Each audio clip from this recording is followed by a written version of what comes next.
live? I think I'm live. Let me see here. This is my first time doing a live stream, so I want to make sure I'm not doing it incorrectly. Chatting 40K Live? and playing mindless I games. think I'm live. Let me see here. I'm live. This is my first Wonderful. time doing a live stream. Let me so go ahead and get everything set up sure here. I'm not doing it incorrectly. Chatting 40K. I'm probably by myself right now, but if anyone joins in the meantime, welcome. You'll be the very first people to join a Wallace stream.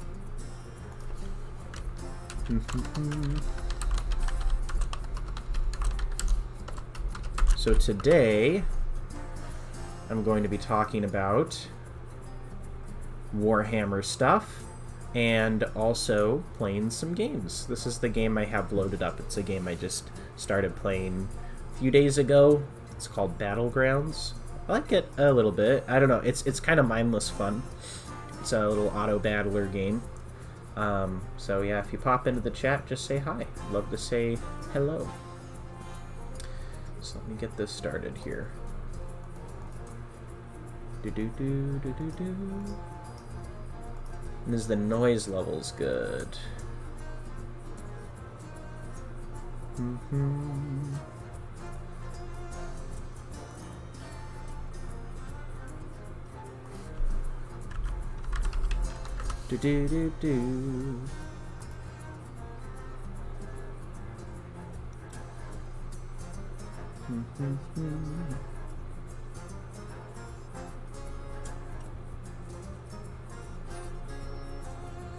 think my...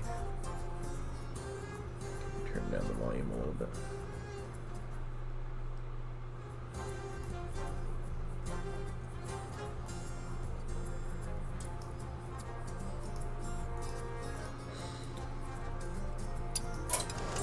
Do.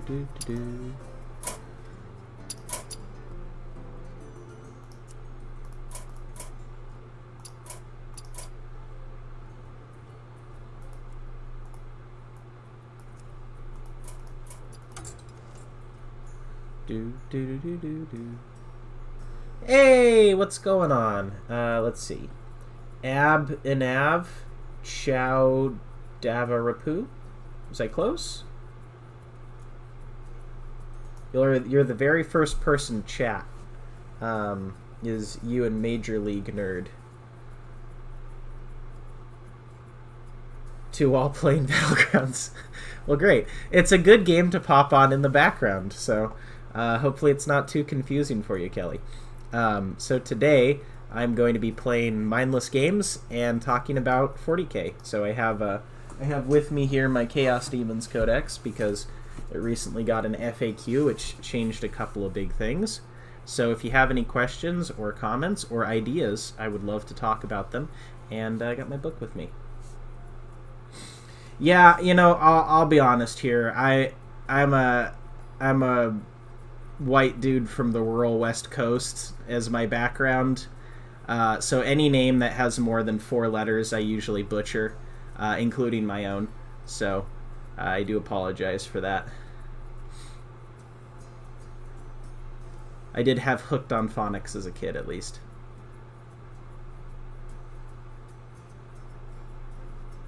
The AdMech server has convinced themselves that the data slate will give them Malfic weapons. Why do you say that, Kelly? That's a very interesting take, but I'm curious why you say that. You know, I'll tell you, the Malefic changes are really interesting. I did not think them to go the direction of ignoring Armor of Contempt. That's pretty crazy to me, honestly. I thought what they were going to say is like, oh, you know, that just means it can't modify the number of attacks or something. But the fact they're like, nope, ignore the armor. Oh, really? Okay, that's funny. Yeah, I feel like AdMech needs something. I'm not sure exactly what that something is. I feel like right now they're they're unfortunately really balanced around their like Army of Renown thing. And I imagine they would be a lot better if they kind of like toned down those particular things and then just made everything cheaper. It's a very expensive faction. Okay. So Battlegrounds, you have to pick a guy, and each of the guys do a different thing. I'm going to pick this guy because it's easy.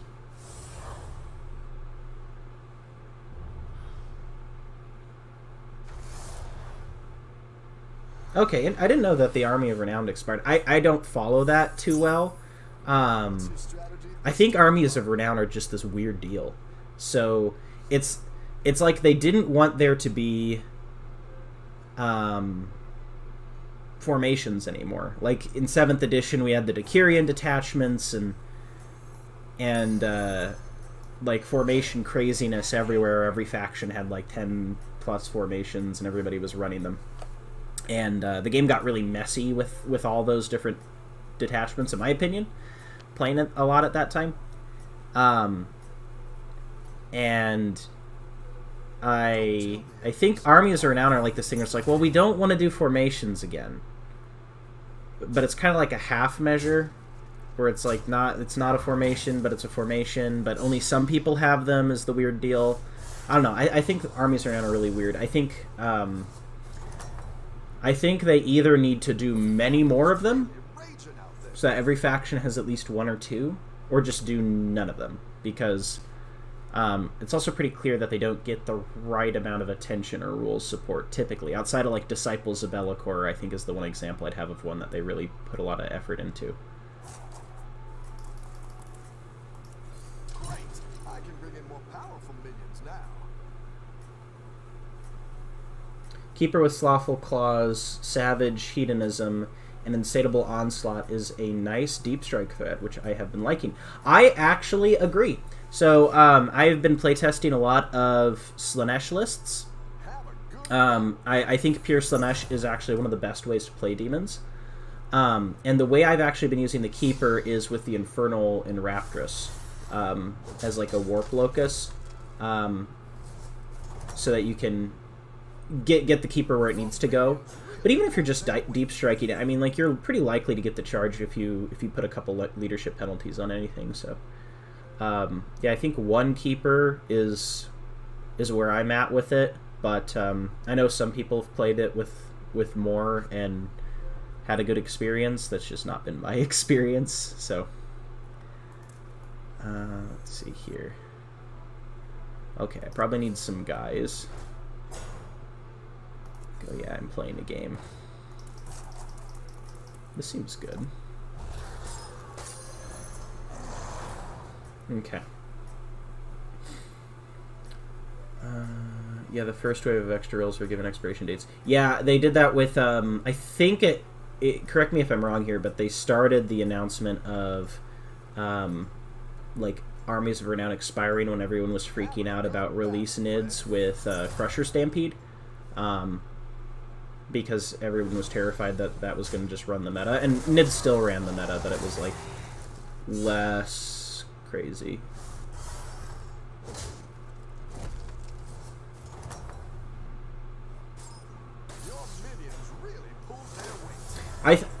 My honest opinion is Armies of Renown should not be in these little... Like, if you want them to have an Army of Renown, put it in the Codex. Don't put it in the campaign books. Campaign books were being kind of treated as a way to buff factions, which was just a weird deal.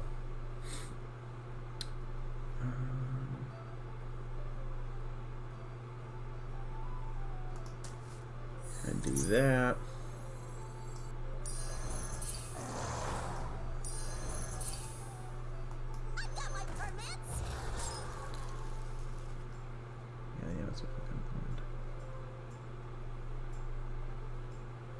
Yeah, I will say right around the time that the NIDS book dropped, GW did open a number of positions looking for people for playtesting, internal balance, and there was one that they were hiring for data slates specifically.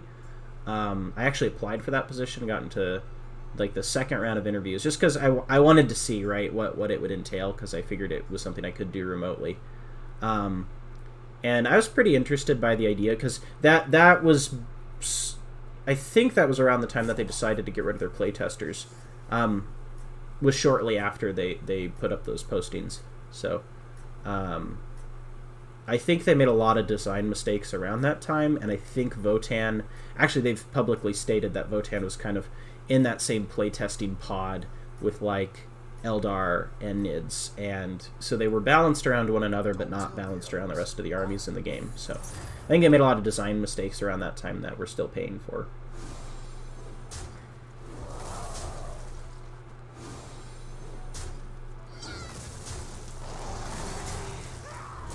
Greater lists cooking. I like how they play, but I give up every kill secondary spies, bring it down. Yeah, so that's the tough part with them, right? So with the lists without big numbers of greater demons, you do give quite a bit more on things like no prisoners. So that's one thing I've been thinking about. I've actually started running more, I would say, divergent lists where it's not just troop-based. Like, for instance, the Slaanesh, I do like having a couple of Hellflare chariots, especially because now they're AP2 melee attacks with their glaive thing, with their little 6 attacks. I don't know what the weapon's called, but the Hellflare's glaive thing. That, with ignoring Armor of Contempt, means it's a threat into every kind of target. That one might make all the difference.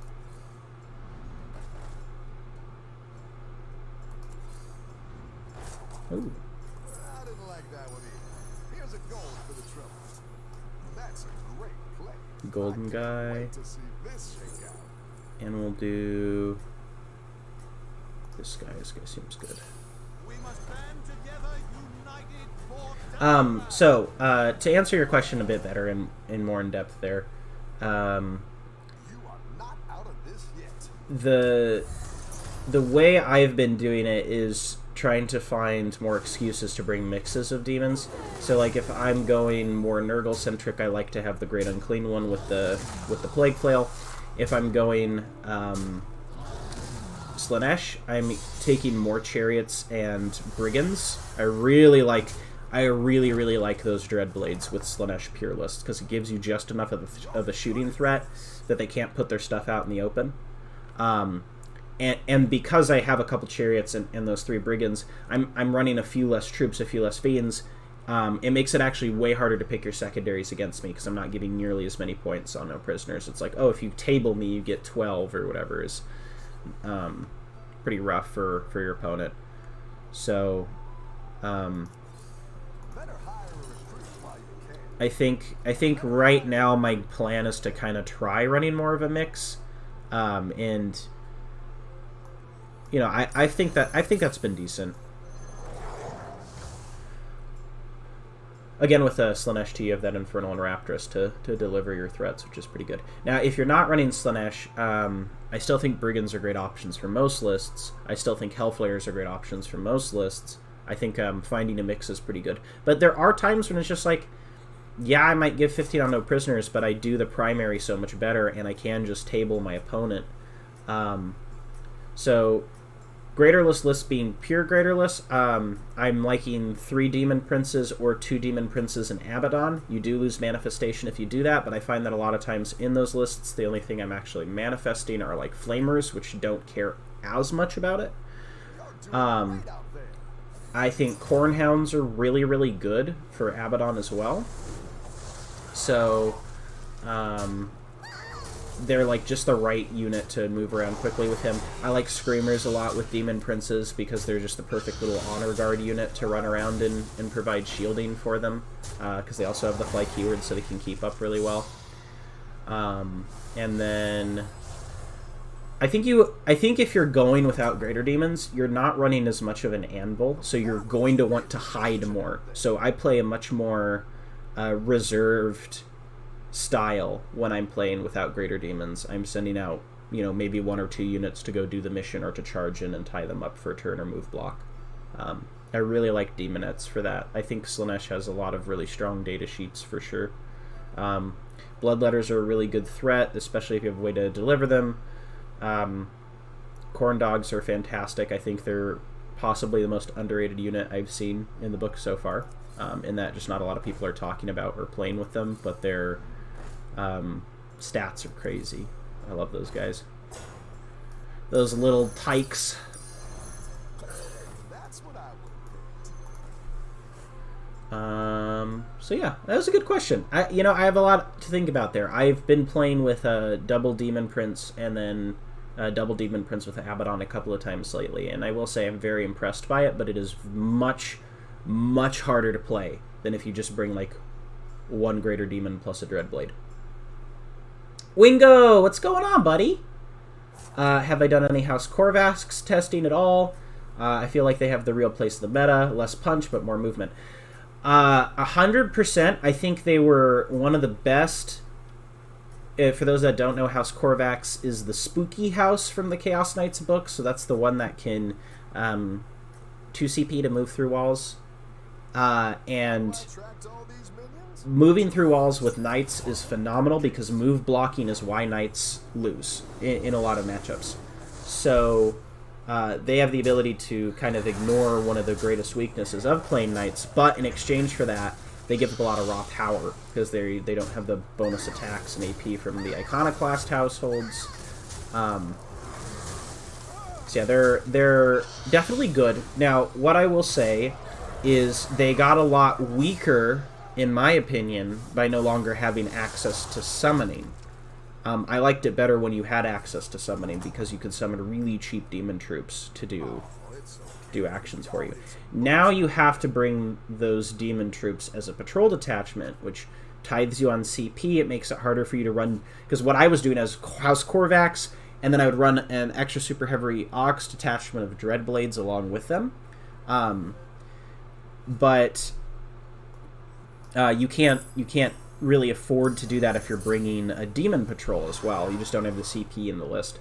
So I think you bring a demon patrol, and it's like, what demons do I bring? Because demons are less good at doing actions than they were before. I mean, Pink Horrors are really expensive, but that's a decent unit for having something that kind of stands in the back and puts up banners or whatever, opens up those secondaries for you. Flamers are obviously fantastic, but I don't feel like Korvax's weakness was its lack of shooting. So I think they have a place in the meta. I don't know what that place is, and I think the place actually is most likely in Disciples of Be'lakor. They're free. This is one thing I love. Since Disciples of Be'lakor is a faction keyword now, the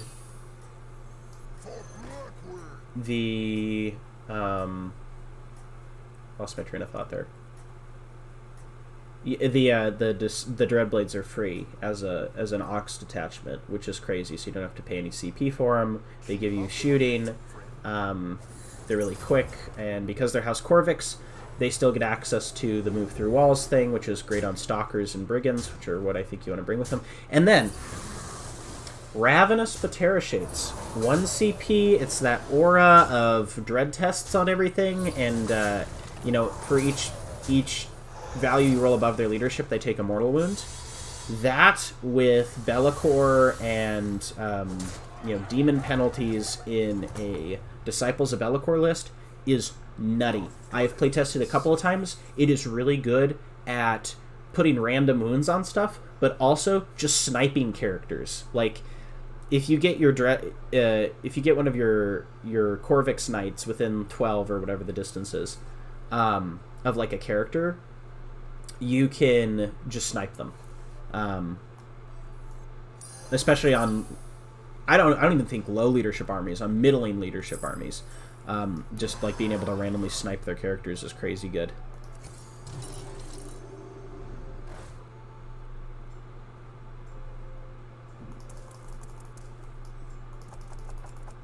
What am I doing here? I feel like I want this guy.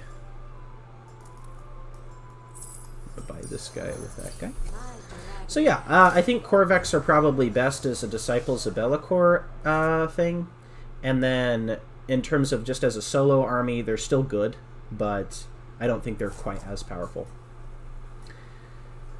Oh, Jaden says, I love you, Wallace. Well, I love you too. Thanks for coming to the stream. I hope the Index rumors aren't true. Feels like the current Chaos setup could have new builds for half a decade. Well, Kelly, I think it does. I think Chaos as a faction, every faction's a little bit underexplored. But that is kind of how the game always is. I always feel like the game's underexplored, to be honest. There's very few times where I look at a faction and I'm like, that's so monolithic that I can't play anything into them. I feel like Nids were a little bit of that. Luckily they did prematurely nerf the Votan. I don't mean prematurely in a negative way. I mean like they did it before it was released. So there's always builds out there. Like I brought Warp Meld Pack to Atlantic City Open, and I brought it as a meme, and then I was playing it. I was like, whoa, this is crazy good. Why aren't more people trying this out? And I think there's so many people that are just unwilling to experiment in competitive 40k in particular, that they'll just stick to what I think are like obviously good builds, but will ignore some of the other really cool options that exist in the game. So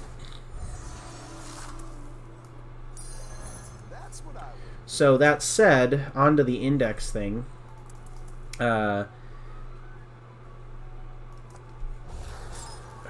Which guy do I have to sell? A guy. So indexes, I think, could be good for the game. It depends on how they do them. If this is a deal where the indexes come out and it's like it was with 8th edition, where it was a little bit too simple and everybody kind of lost their faction flavor, and you just find the best data sheets, I'm less excited about it. If what they do with it is they're like, hey, we're going to do a book for each of the major alliances, we're going to do a Chaos book, we're going to do a Xenos book, we're going to do an Imperium book, and it's not as much like fluff or paint schemes, it's just like rules through that whole tome, and they include a bunch of the faction mechanics from the previous edition, like in the book. I think that could be cool, because a full refresh does help balance things out if you do it correctly. So I don't know. I have mixed feelings on it, Kelly. I will say that. I think that having indexes again would help to make some of these weaker factions more played, but it also has the obvious drawback that you could lose a lot of what makes the game interesting right now. So, yeah, good comment. Abanav says, I have been using Exalted Flamers rather than Brigands as fire support.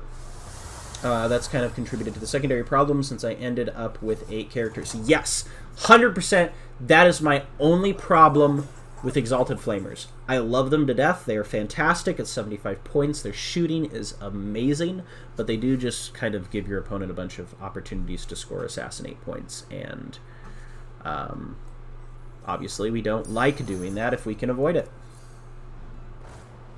You can't always avoid it, though. I made a Zenich gunline list that I love to death. I think it is really good. And it's got 3 Exalted Flamers, it's got 3 Burning Chariots, it's got the 3 Flamer Bombs, and then it's got 3... Yeah, it's got 2 Soul Grinders.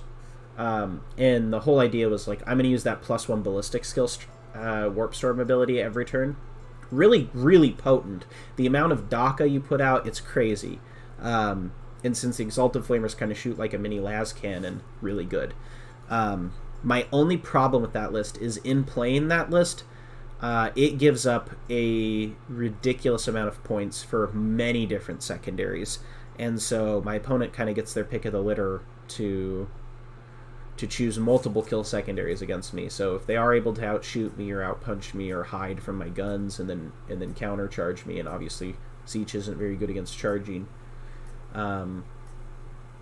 we kind of just give them a bunch of points and die. So that's been my concern with running the Exalted Flamers. I will also say that the 18-inch range on their weapon is very underwhelming, whereas the Brigands have 30 to 36 inch range, which means you can really outshoot most of the mid-range armies in the game, which is really nice. Like, when I used the Brigands, I would put them out in the open, but they probably still couldn't get shot for at least a turn because of the way I put them out in the open. Like, they couldn't get any of their anti-armor guns in range of them. But when I was playing them also, that was when Sisters and other kind of lower range melt-a-gun armies were popular. So I still think that delivery for their Exalted Flamer's weapon is their big issue.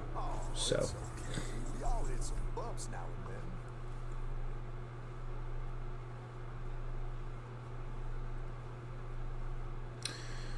and then. Mr. Wingo. Though Korvax, Stalkers, and Carnivores with the big movement, it's 15 inches and 17 inches, through walls, units helps keep your opponents honest running this weekend backed up by Abbey letters.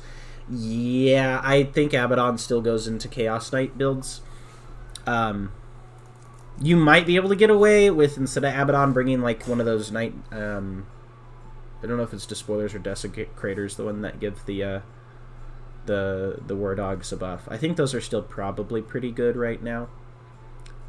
Yes, they do die to some factions, but the factions they die to, they also do a lot of damage to if they go first. I don't know. I feel like those are pretty good.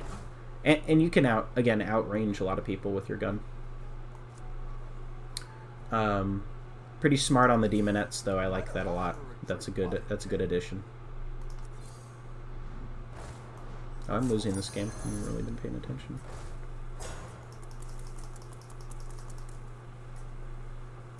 We are going to wait a turn, and then next turn will be my pop-off turn. I'm put all my guys out next turn.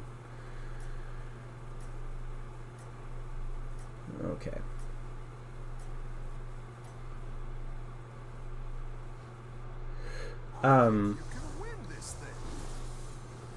How many Carnivores and Stalkers are you bringing, Wingo, in that list? Because that's been my challenge, too, is finding the right balance of Knights.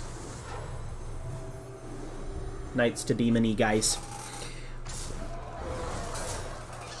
Because troops are not cheap, I will say that.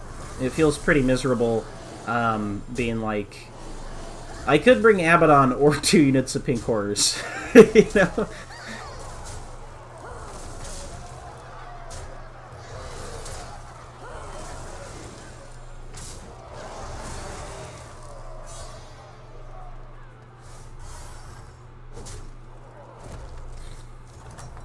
Alright, how to not lose my first game on stream. Let's see here. I'm gonna buy this guy.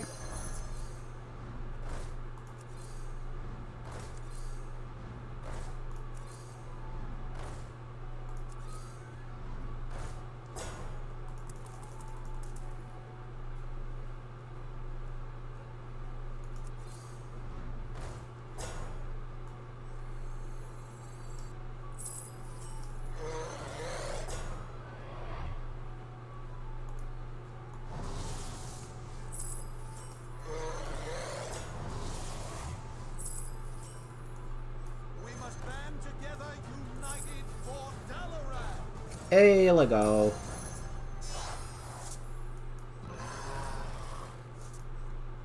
We're dragging it up, everybody. Hold on. I'll sell this, I guess.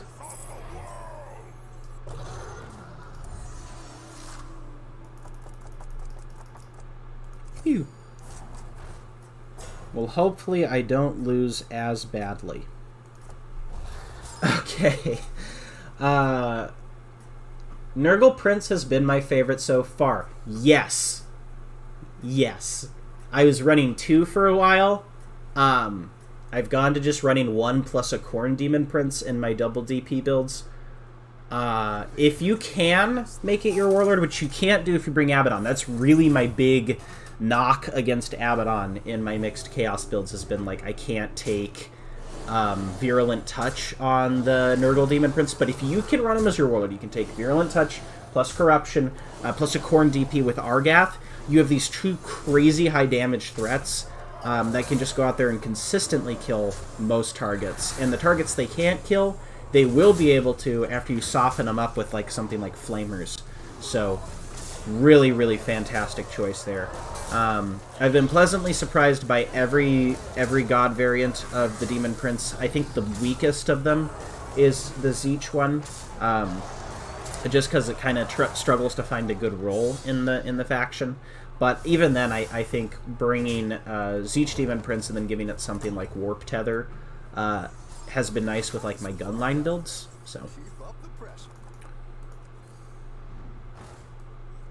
yeah, I definitely think the Nurgle Demon Prince is my favorite as well. I think there are maybe a few that are comparable in overall power, but I just like being able to say, hey, Pestilent Inspiration, I'm gonna now make you lose a bunch of guys or take a bunch of mortal wounds because I flew him into your backline. Like, you can just dive bomb him in, say 1 CP Pestilential Inspiration, Nurgle's Rot, it goes off, just take mortal wounds everywhere, and then I'm going to charge your character and kill him. So the price of pinks makes me cry. Me too, Frog Mod. Me too. You know, in the playtest copy, Pink Core is split on 5 pluses, but they only costed 10 points per model, and they were really, really good. So I guess they maybe were like, we want pinks to be even more elite, which is fine, but it just feels like a little bit too much at 15, just a little bit. Like, I would like to see them go down 1 or 2 points. I don't think they need to go down too much, but yeah, they're just insanely expensive. I'm not a fan of how they've priced some of these units.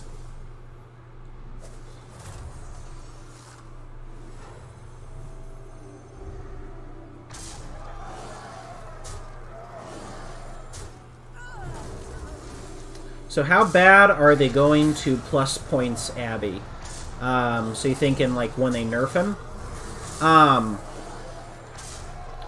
You know, I think Abby eats a nerf that will probably try to make him get pushed out of everything other than Black Legion.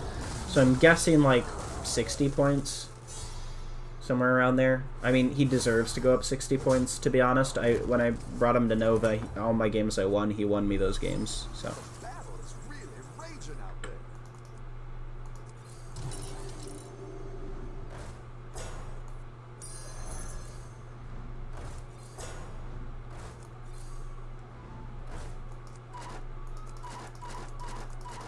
No. Well, let's hope I win this next round, everybody.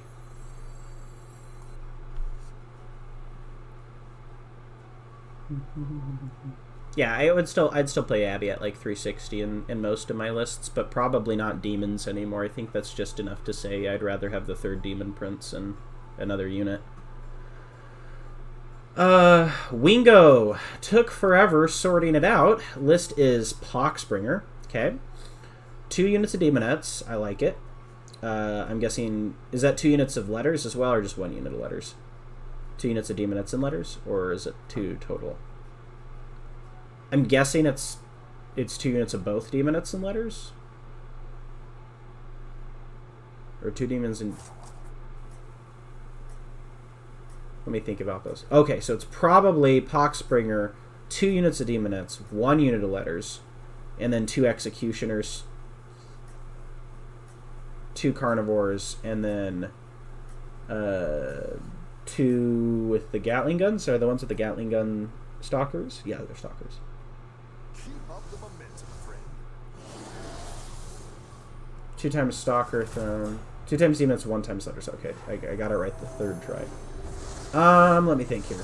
I don't think you need the letters per se. That could go into maybe finding spots for another night. Yeah, no worries, man. Makes sense. So,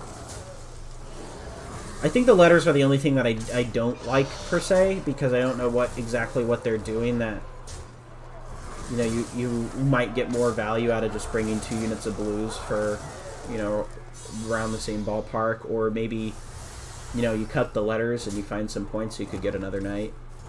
in there. I like having 2 carnivores. Honestly, in my experience, carnivores and Korvax are like weird because they're really, really fast and they move through walls and you can't screen them out. But they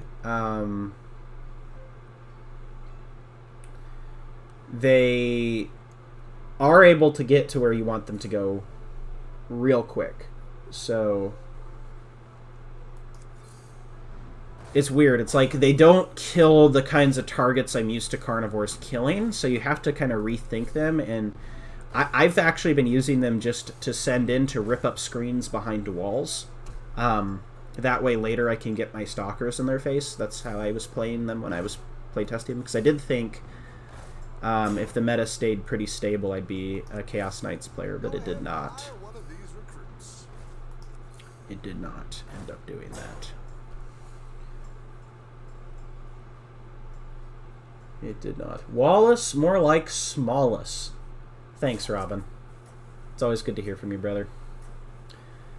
Even if it is just to insult my character like that.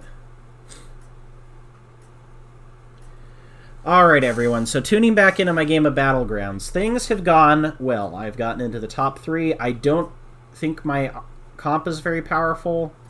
I'm probably not going to get 2nd place, but we will see. We will see. Pray for me. This is probably the last round I get to live. Okay.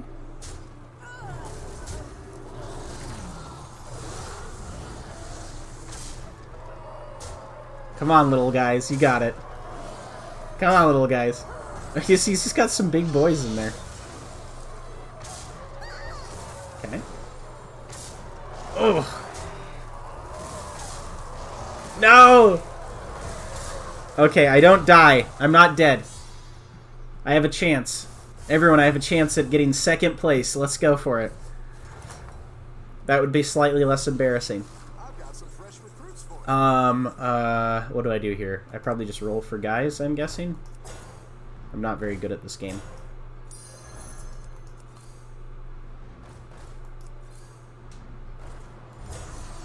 Go ahead and hire one of these recruits.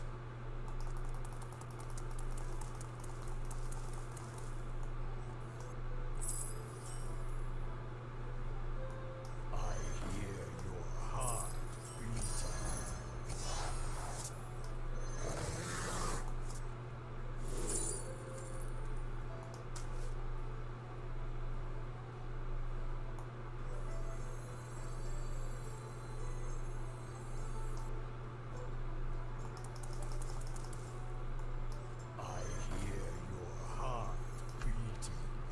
Okay. Back to Wingo over here talking about his House Korvax list with some demon buddies. Basically what they're for, and just to project a bubble of you're going to get punched. The letters are there to help with some damage to weapons, and to be a deep strike unit if needed. Also what I had on hand painted. Yeah, I guess my thinking here is letters don't really have good delivery with your list. And if your plan is to like make their 9-inch charge more consistent by spending a CP on Blood Banner, now you have to think of them not only as an 130-point unit, but also as an 130-point unit with a 1 CP investment on it. And if you're starting them on the table, I mean, that's got its own whole... Oh gosh, I get destroyed here. Hey, we got 3rd probably. 3rd? Let's go. 3rd place. Top 4. That's the way to put it. I still got points.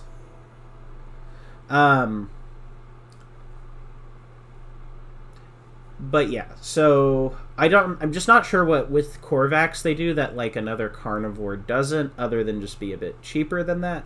But I still feel like you could probably find some points in there to get another carnivore in there or another stalker. I'm also not too crazy about executioners. I'd rather have brigands most of the times with Korvax, because you really do want to just get your knights in their face, but that's a personal preference. I think executioners are fine. What is my opinion about the Great Unclean One compared with other greater demons?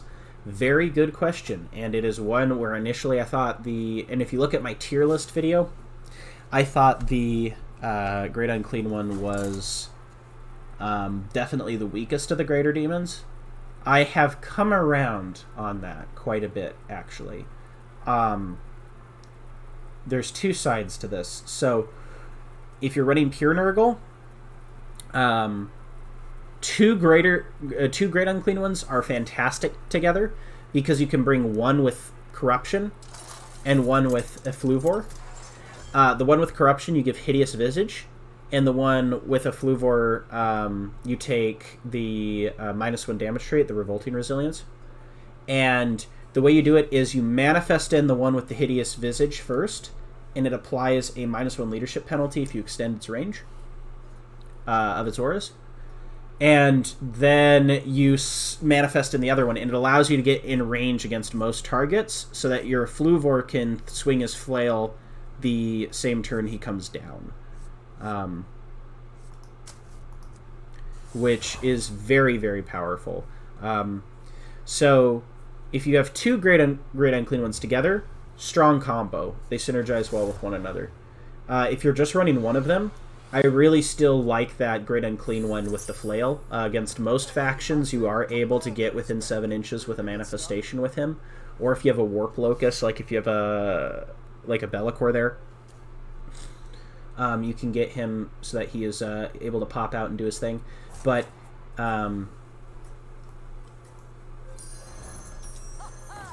what I like about him is twofold. So if you have the Effluvor, he does a lot of damage.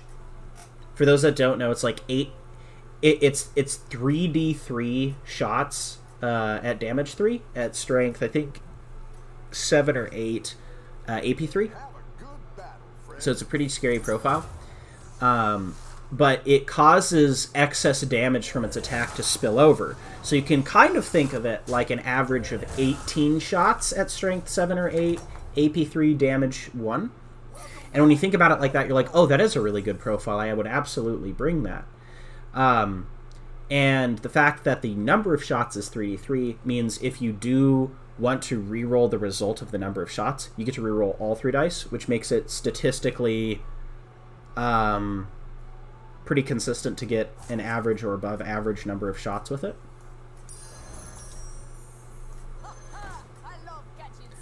So I really like Effluvor. Corruption's pretty good as well. And where it stacks up compared to the others. So that's why I think Great Unclean Ones are good. Now, where does it compare to, like, our Wound Cap Bloodthirster, our Lord of Change, and our, one Keeper of Secrets we're bringing with our Slanesh lists to try to have something that's a bigger threat, higher strength threat. So, I think it's better than the Keeper in almost every situation. And the reason I think that is Keepers are very good at getting into combat against lists that can't kill them and sustaining themselves, keeping themselves healthy and topped off, and they do decent damage. I think with the Effluvor build, you're more threatening than the Keeper, but you're also just incredibly hard to take down, enough so that it makes up for the fact that you don't have healing like the Keeper of Secrets does. So I'm really big on the Great Unclean, especially when you compare it to like a Keeper is just like the single threat that you throw into your list. It's very, very worthwhile. In terms of the comparison to the Lord of Change and the Bloodthirster, it's very different. It's very different. It does a different thing. I think of it like if you were to bring a Space Marine list, you brought like a drop pod and you put a bunch of like Devastators in there. You know, like they come out, they do a lot of damage. They're pretty survivable if you put them in cover, and then they just kind of die. That's what the Great Unclean One's more like. He comes in, he does a lot of damage. He's somewhat irritating to remove, but if they really try to, they'll be able to kill him. And it's pretty much just like a big distraction unit. He's very good at that. The Bloodthirster is not a distraction unit. The Bloodthirster is Prime time. The Bloodthirster is you playing the WWE entrance music as he comes in with the smoke show and the lights behind him, and he's the centerpiece of your list. And with those builds, the Bloodthirster is like key to why those builds work. He splits up fire really well, because if they don't deal with face capping him quickly, he will get in their face and he will do too much damage, and they won't be able to kill him. So he splits up fire from your other big guys, and he's really tanky. So he really enables an entire archetype of build, which is not really what the Great and Clean One does. The Great and Clean One's one that you're just like, I have 300 points, so I'm going to throw this in.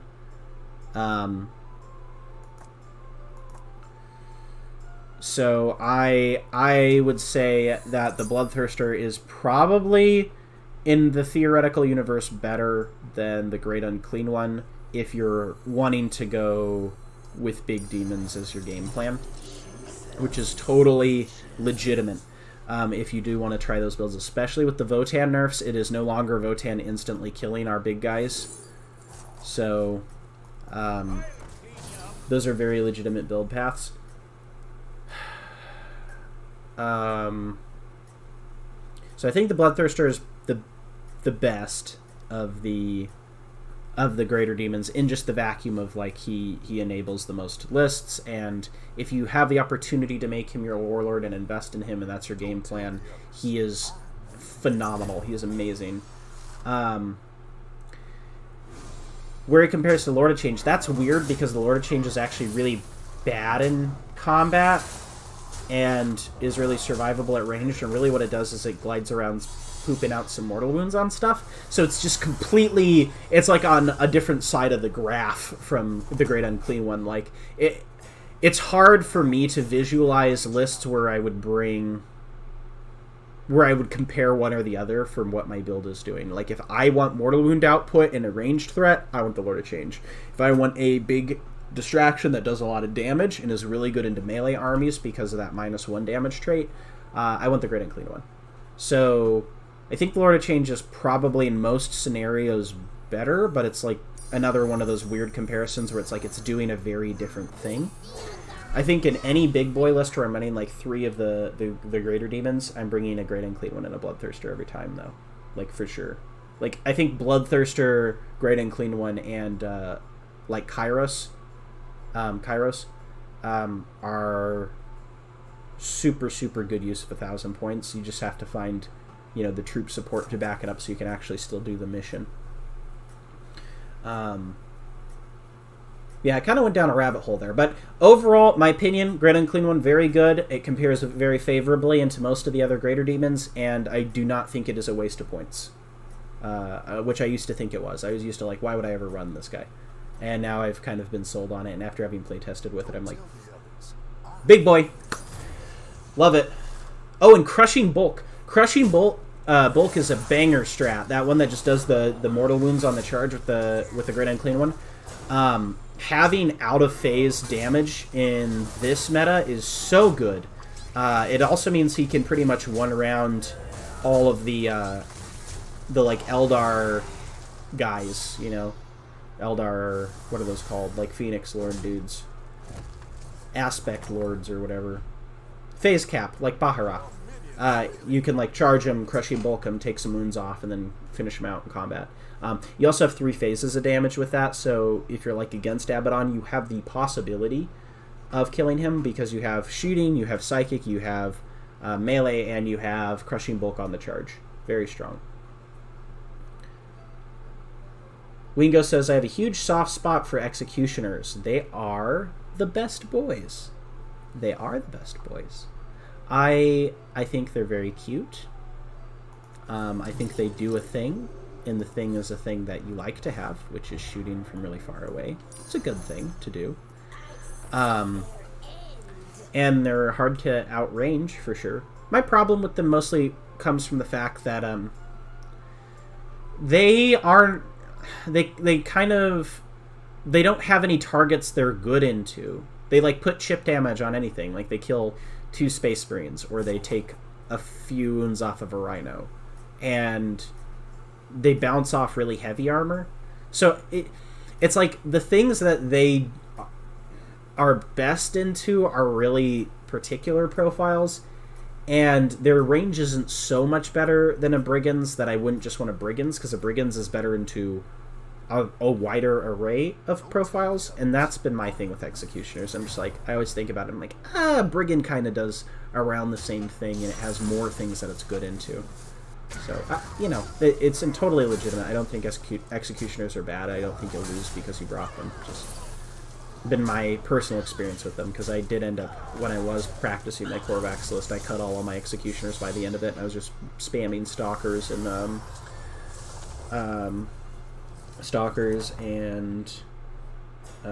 Brigands. Defeat that doesn't destroy you makes you strong.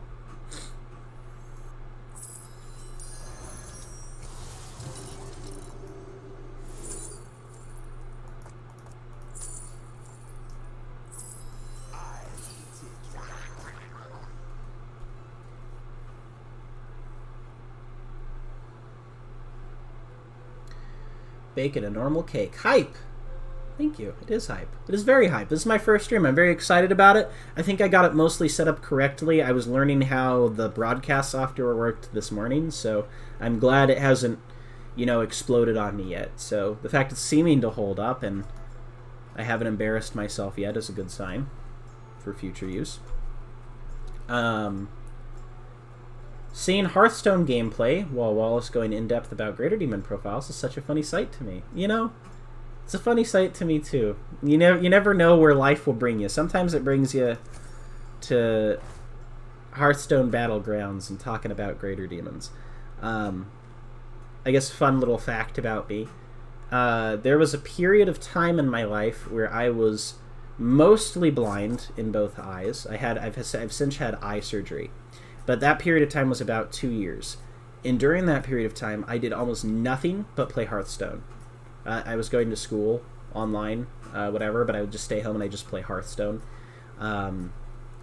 And so I'm kind of a Hearthstone old head, because I was playing back when it first released with like Noxramas and stuff.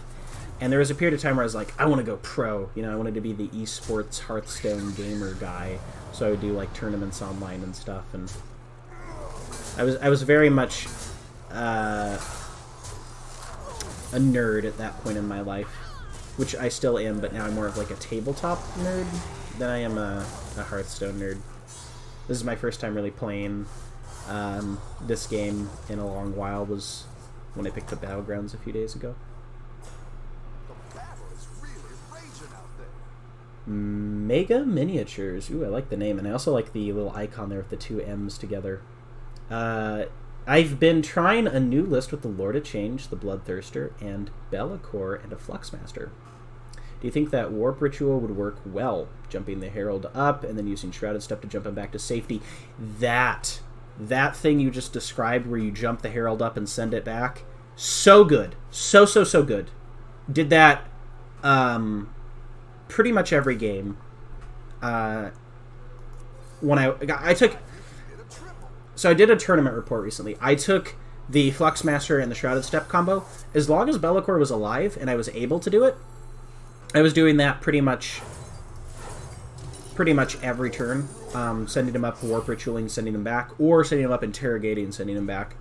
I had access to the... Oh, this is a really lucky roll. I had access to the Zeech Warp Storm table as well, so +1 to cast meant that things like Interrogate were less scary.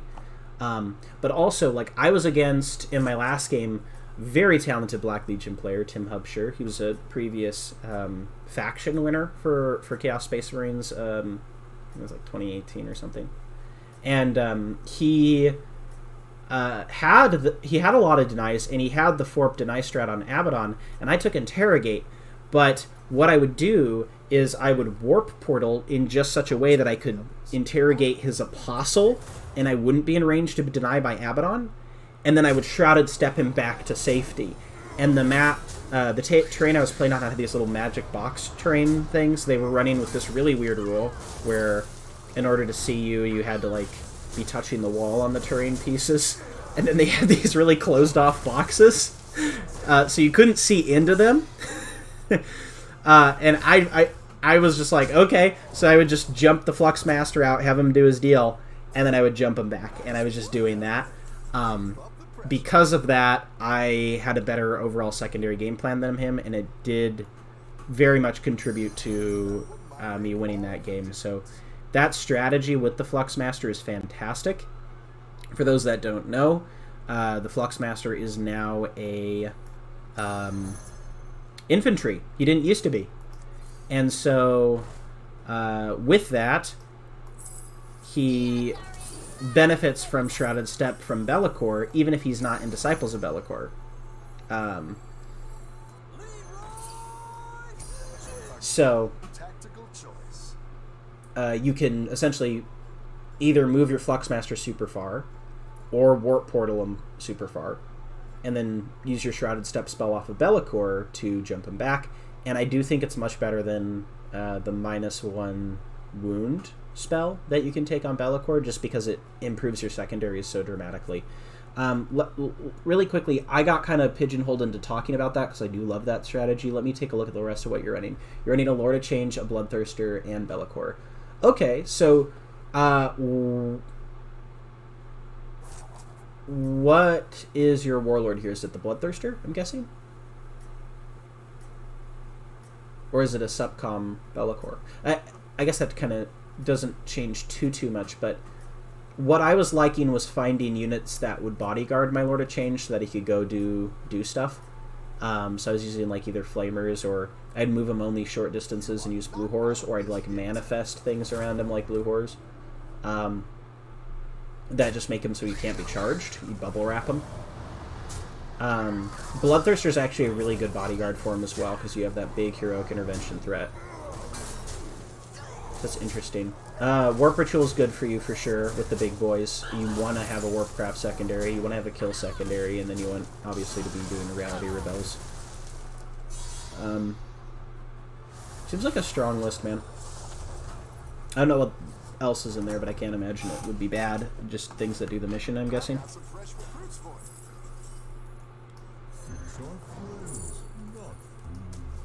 Okay, I gotta focus on this game for 1 second, guys. Make sure I don't lose it.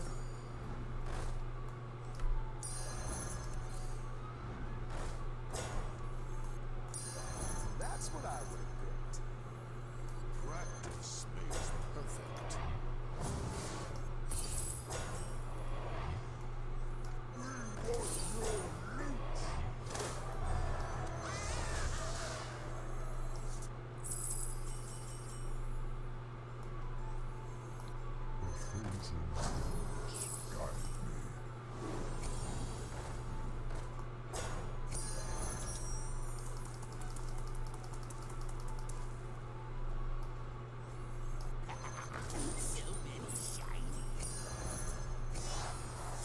It's good to get some minions in play.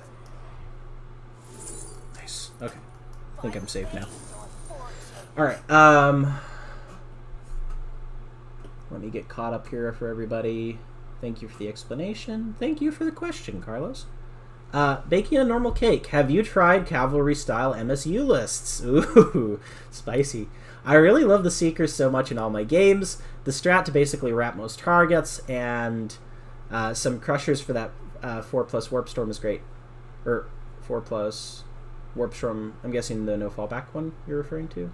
Or am I dumb? Is great. So Cavalry. Cavalry are good. Plague Drones are really good, really underexplored. Not a lot of people are play testing with them, but I think they are fantastic. Especially because you can move a mob sec. Blood Crushers. Blood Crushers, Frenetic Bloodlust. Very powerful strat. That's the Devout Push strat. Actually, let me take a look at its wording. Got my book here. I'm going to read this off because this is a really, really good strat. And with Blood Crushers, it just makes them into such a threat. Especially now that they ignore Armor of Contempt with their mounts. They're a fantastic little anvil unit, especially if you're not running any Greater Demons, because you can hide them. You can hide your whole list, and then it's like, oh, I have this fast-moving unit here that is going to kill whatever you put in front of me. Go on around. 1 or 2 CP for Frenetic Bloodlust. Use it at the start of the fight phase. Select a Bloodletter's core unit from your army. That unit is not within engagement range of any enemy units. Make a normal move up to 6 inches with that unit. It must send this move closer to the closest enemy unit, visible enemy unit. If that unit is within engagement range of any enemy units, make a pile-in move with that unit. So it costs 1 CP. If a unit makes a normal move, it's 2 CP, otherwise it's 1 CP. So it's 1 CP for the extra pile, and it's 2 CP for the extra movement. That particular ability is fantastic. It is fantastic because it means you can more regularly get your blood crushers behind. Oh, that's a lot. Behind cover, and keep them safe for a turn before like turn 2 they go out and they do a lot of damage.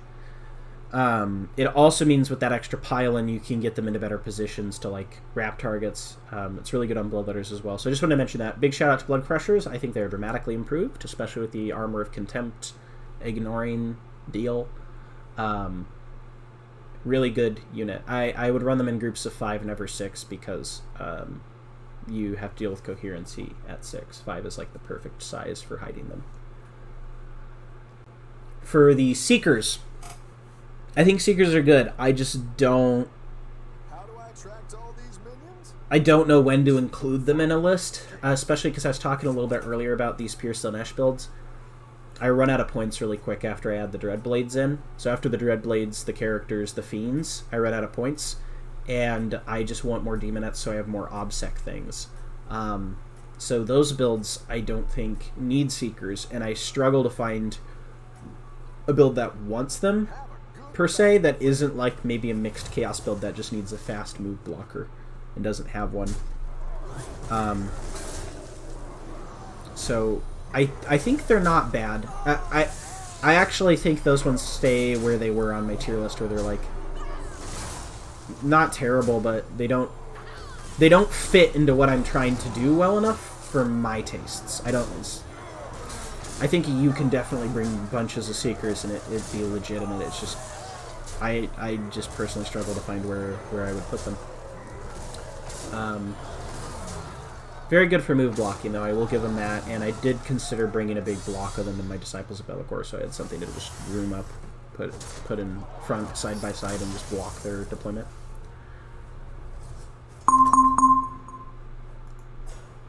Your minions really pulled their weight.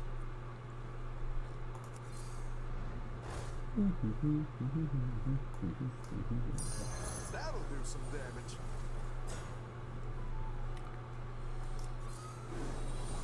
Take a couple extra copies, that boss won't mind. By fate or fortune. Hold on, folks. Gotta do some pirate stuff for a second. For justice. Safety restrictions offline. Y'all are my good luck charm. I'm gonna maybe make another top 3 here if I win this next round. By fate Oh my God, it's this guy. fortune. Big stats guy. Okay, so thank you for the comment, Baking Normal Cake. I do think MSU Cavalry builds are good. I do like Hellflares a lot, but I don't know if that's considered part of the Cavalry build, but in my mind it is, because it's like the go fast small units. Again, I just struggle to find a place for them in my personal Slanesh builds.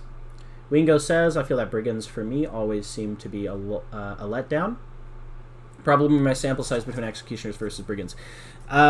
Could be. The +1 to wound on the Chain Cannon is phenomenal. If they're Bold Tyrants, having AP3 is crazy, but you don't need it. And being able to deliver the Melted Spears where you want them is also great. And also the 2 CP strat, choose a target, you explode 6s against them, makes the Brigands Melt-a-Lances a lot scarier. Especially if one of them has Mirror Fates.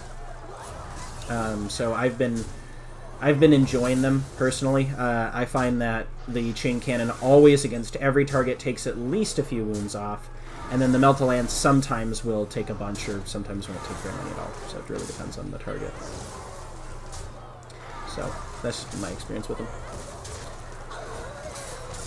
Bake It a Normal Cake. It's a really fun game. I played it in the first years, dropped after Nax because I couldn't afford it. Yeah, it did get a lot more expensive. It did. Naxxramas was a fantastic little adventure, though. I did enjoy that one. I still have it on my account, I think, because they don't remove it if you bought it when it came out or something. Okay, I made top 4, everybody. I did not think I would.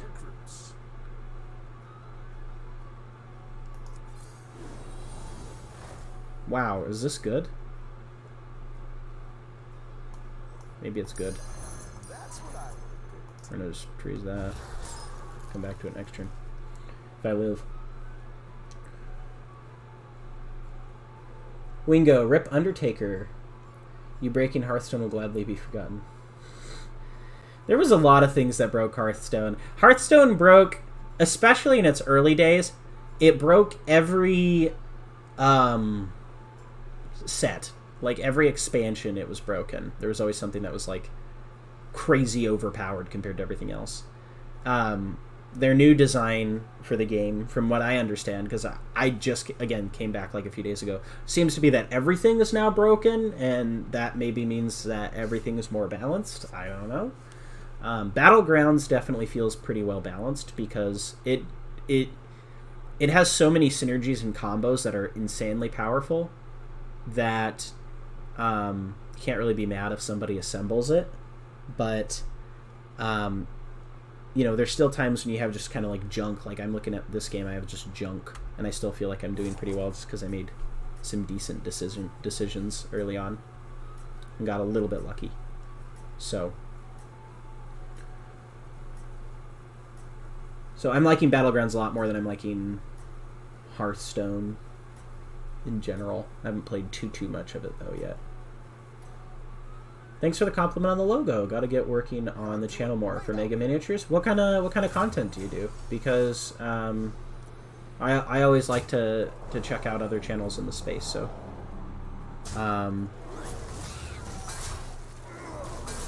yeah, I think it's a really good logo. BT has Brazen Hide. Okay, that's good. 2 patrols. So I have options to play with both Corn and Sneeze Schwartz abilities. Oh, I'm dead. That made top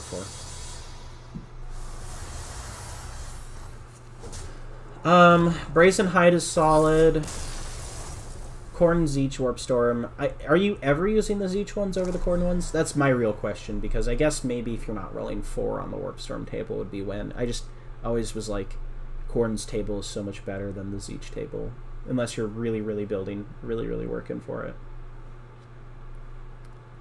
Rest of the army is 2 times Bloodletters, 1 Pink Horrors, 2 times 5 Flamers. Yeah, that's a good list. Yeah, you know those Flamers are really good for not only shooting things but doing R&D. I want to mention that there are certain matchups where that might be what they do, and just keep that in mind. The 1 Pink Horror, solid. 2 Bloodletters, decent. Yeah, I think it's decent. You have ways to flip objectives. Flamers can also just start on the table and go skirmish with people in the midfield by just jumping out, flamering, taking an objective. I did that a lot with them. So I feel like you have just enough guys that Banners is not a terrible pick either. So that's cool. I like the list.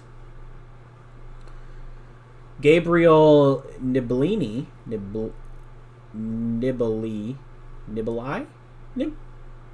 Gabriel. Do you have a hard-hitting Slanesh DP? They don't hit very hard comparative to other DP builds. But they are fast. Thing 1. Thing 2 is I really like them for carrying Warp Mists for me. And then gotta look up the name of this relic before I butcher it as well. For the Slanesh DP. I think I talked about this one in my DP builds video, but this one is a standout for me. Is Warp Mist because it allows you to keep your points. This is actually, I'm running the Warp Mist DP in most of my Slanesh builds. And then for relics, I give it either the Forbidden Gem or the Mark of Excess. Forbidden Gem is a lot more utility. I'm just not finding enough situations where the aura abilities really matter. So I've been going with Mark of Excess. Just gives you 1 additional attack, which is decent on your sword. And then if you kill stuff, you get extra attacks. And I had a game in playtesting because I was running more Slaanesh, especially earlier on, where I had stacked it up to like 3 or 4 bonus attacks, and it felt really good.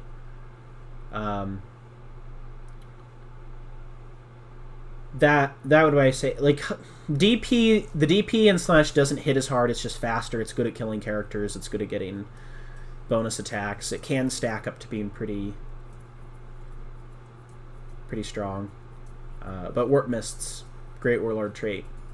People have been telling me, well, Slaanesh has really bad Warlord traits. I think that particular Warlord trait is fantastic. Before I queue up to my next game, I'm just going to run through a couple of these real quick so I can get caught up. Not too late to ask questions. Finally off work.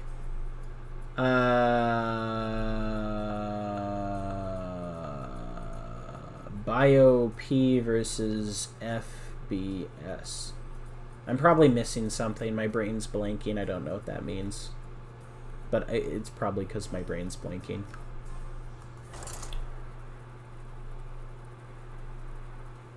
Oh, is that Biologus Putrefier versus Foul Blight Spawn? If I got that, if I got that, I don't know what you owe me, but you owe me something if I got that. Because I wasn't even thinking Death Guard when I looked at that. I had to think for a minute there. Okay.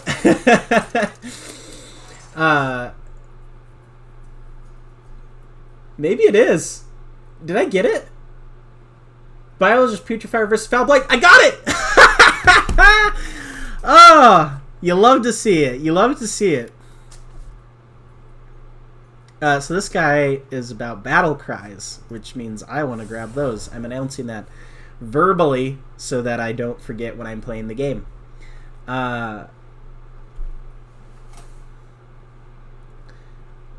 Just got to the gas station to stretch my legs. Long drives are rough. How long is a long drive for you? I've actually had this conversation recently. I live in Alaska, so for us, you're either really close to one another or you're really, really far away. I am moving soon, which will change things. But when I was in Maryland visiting, I had a friend describe something as a long drive when it was 45 minutes, which isn't a long drive for me, per se. Like, when I say long drive, I mean, like, it's going to be 5 hours, 4 or 5 hours. Like, I drove from Fairbanks to Anchorage, and keep in mind, Fairbanks is like the closest city next to Anchorage, right? You know, we only really have 2. Well, 3 because Juneau, but that is a 7-hour drive. So for me, that is a very long drive. But I don't know what is that like for you, because I know certain places too. Also, like, the distance driven is different because you have to deal with like more traffic. So I have pretty empty roads out here, which is kind of nice. I upgrade. Battlecry minions, Wallace. Remember that. Battlecry minions. Battlecry minions. Okay, bacon and normal cake. I have been testing that. Slaanesh DP with Soul Stealer. Hellflare with Claws. Transweaver Warlord trait with the Mists. Okay, I like the Mists in the list. 40 Demonettes. 1 unit of 10 Seekers. Coring DP with Argath. Legend of the sport. Skull Taker, 30 Bloodletters, and 6 Crushers. Sounds good. I would maybe consider dropping 1 Crusher. Maybe it doesn't matter as much for you with the coherency thing, but for me it's been really frustrating how there's certain situations that have come up consistently for me, where I was just barely not able to hide the Crushers because I had 1 too many of them, and since I've dropped to 5, I have never had that problem.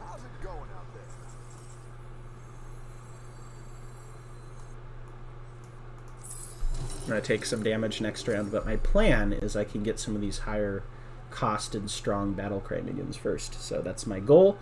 We'll see how it pans out. Bold move, Cotton. For those that are following along with this game, I want to play battlecry guys, because then I get a dude named Bran, and he makes those better. And battlecry are the ones that happen when I play the guys. So, yeah, I gotta be hooting and hollering over here. Ah, the Dota approach. If everything is OP, nothing is. Absolutely true. Unless something is game-breakingly or cripplingly overpowered to the point where other people's overpowered stuff doesn't work, it does actually usually result in balance, and we actually have a lot of examples of that in other games.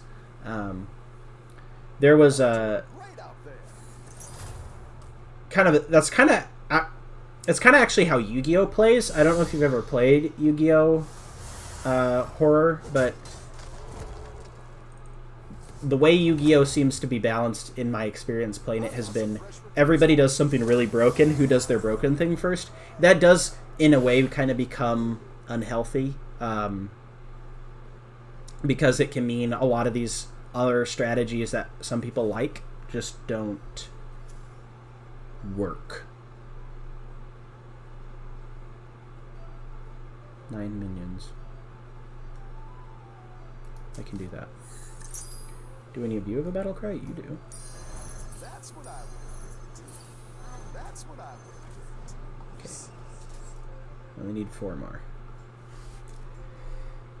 Baking a normal cake. Shutterwalk Shaman was an experience and a half when I came back for that once. Lol. It was. Actually, that was one of the metas where I was a high legend player, and I played Shutterwalk Shaman. So I was the scumbag. I will say, people look back on that and say it was broken. It actually had less meta representation in the like top cut and legends than people think.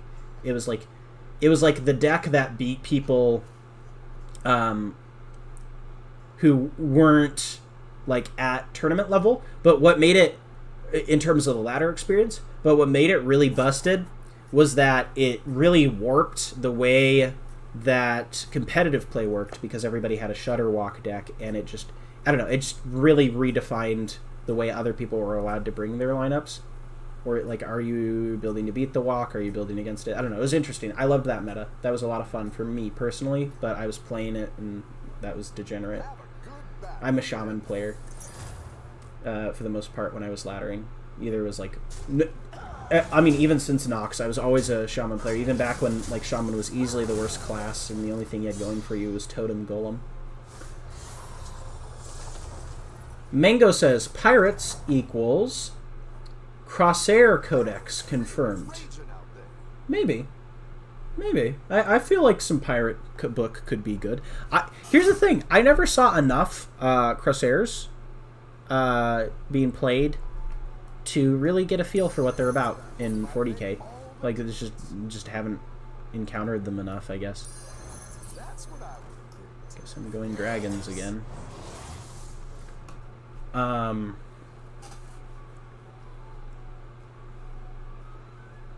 Crosshairs Codex would be interesting. I wonder what they do. Would they be like red Crosshairs, where it's like hit and run style stuff? I don't know. Baking a normal cake. Duels seems like such a dope game mode, but rip affording those cards. Duels? I once served a drink to a death knight. What do you mean by duels? Are we talking about Yu-Gi-Oh? Like Yu-Gi-Oh! Duel Links, or are we talking about Hearthstone? I'm not familiar with duels in Hearthstone. I will circle back on this. I'm sure you'll... Oh, here. We got the bots over here. Hold on. I have to delete those. How does that always happen? I mean, I guess they're giving me views, right? But I should probably get rid of them. I guess. Hold on. Now I'm learning how to do that in real time. Any defeat that doesn't destroy you makes you strong.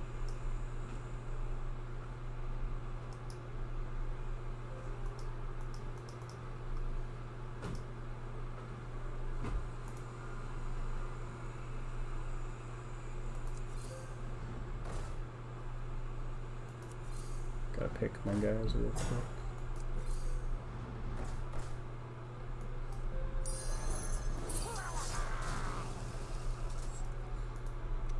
How do I get rid of them? I think I have to leave my broadcast software for a second, and I have to actually go to my chat.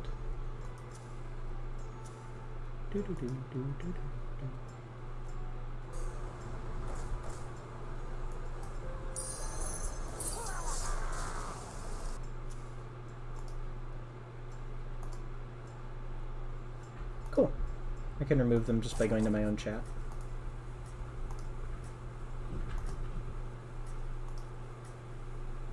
We're learning, folks. We were visited by Slanesh already once.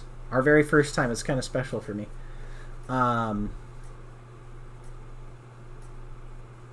Let's see, where was I? Don't tell the others. I'm rooting for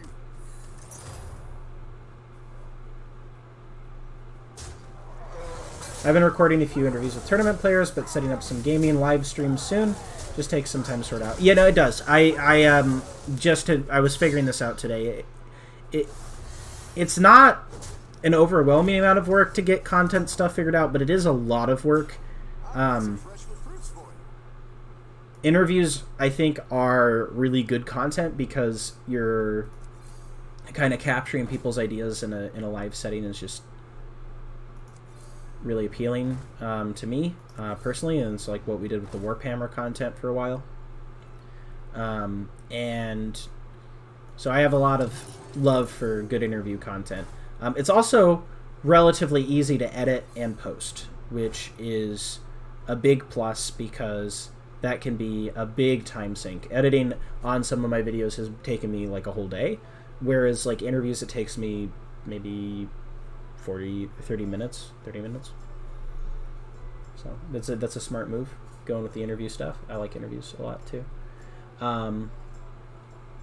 Gaming live streams, this was not as much work as I thought it was going to be to set this up correctly. I think, you know, there's a lot of room for improvement on my end here, but you know, the basics of it seem to be working. You can see my face and you can see the game I'm playing, right? So, Kairos. Wallace, I noticed that in a video you posted a while back about the list you took to a tournament, you didn't have any pink horrors. How come you weren't feeling the pink horrors? What list was this? Just if you have any idea. Because I'm still not really feeling the pink horrors. I was definitely feeling 9th edition pink horrors, I'll tell you that. Those things were nutty. But current pink horrors, they're really expensive. Like, I need them because they fill a role in my list, but I really don't want to pay 150 points for them. That's why if I can afford to bring another unit in their place, a lot of the times I will. Like, if Plague Bearers were literally just that much better, I would bring them instead. Or if... because Plague Bearers are more resilient to things like mortal wounds because they have 2 wounds instead of 1. But they can't get Dark Reinvigoration, which to me is just a big whiff. That should be a thing. Like, it's really good on pink, so why can't it be on Nurgle, whatever. But I don't feel pinks. I don't like having pinks in my army. I have to have pinks in my army.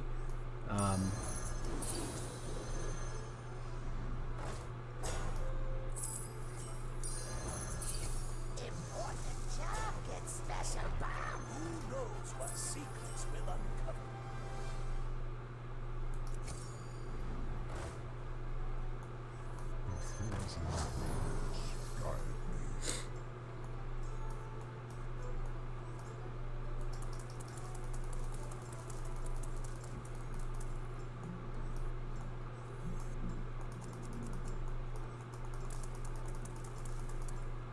Okay, need to just hope I survive a round against this guy. He has already got his trade active. Oof. A tough spot, guys. Might not win this round.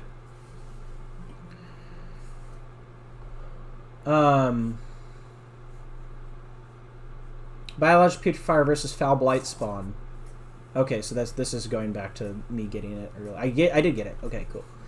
Yeah. What would you recommend the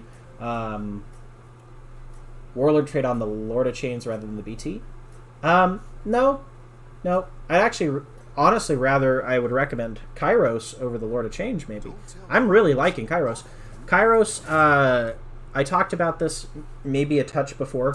But what Kairos does is it can increase the cost of on a strat, which is obviously pretty decent. Where it is particularly good is when you increase the cost on those auto 4-up deny strats that every faction seems to have these days, because it means your warp rituals are more guaranteed, because they ask a Sisters player, ask a Chaos Space Marine player to find 2 CP to deny you. They'll run out too quickly. They'll not be able to consistently do anything about you casting. So,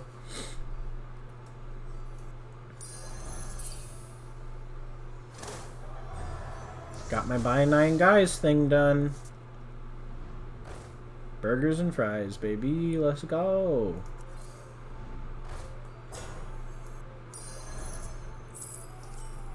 Better hire a recruit while you can.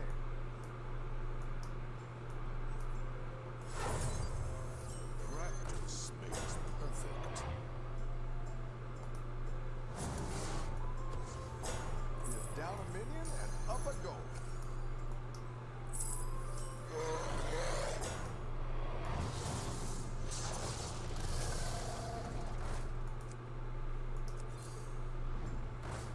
Well, hopefully I'm strong enough now that I don't die this next round. 3+ hours would be a long time for me. For a drive, yeah. Yeah, I think that's pretty fair. Once you start getting to like that 2 hour mark, your leg starts to get stiff. I think that's fine to say I'm having a long drive by then. I'm driving from Memphis to Alabama. Oh wow, that's a long haul. What's taking you that way? You just moving or? Bacon a normal cake says, the question would be, what do I do with the left points then? All that best upgrades have been used, or should I just not care if I'm at 2k points? I just don't care. Like if I'm at like 990, I'm just like whatever. I don't need to rework anything there. If you're at like 980, maybe try to find a way you can make it slightly more efficient. Because this is on cutting the blood pressure, right? So we'd want to find maybe a few upgrades to throw on some stuff. Maybe go a little bit bigger on other units rather than the blood crushers. Like, might be my thinking there. That's a great play. I can't wait to see this shake out.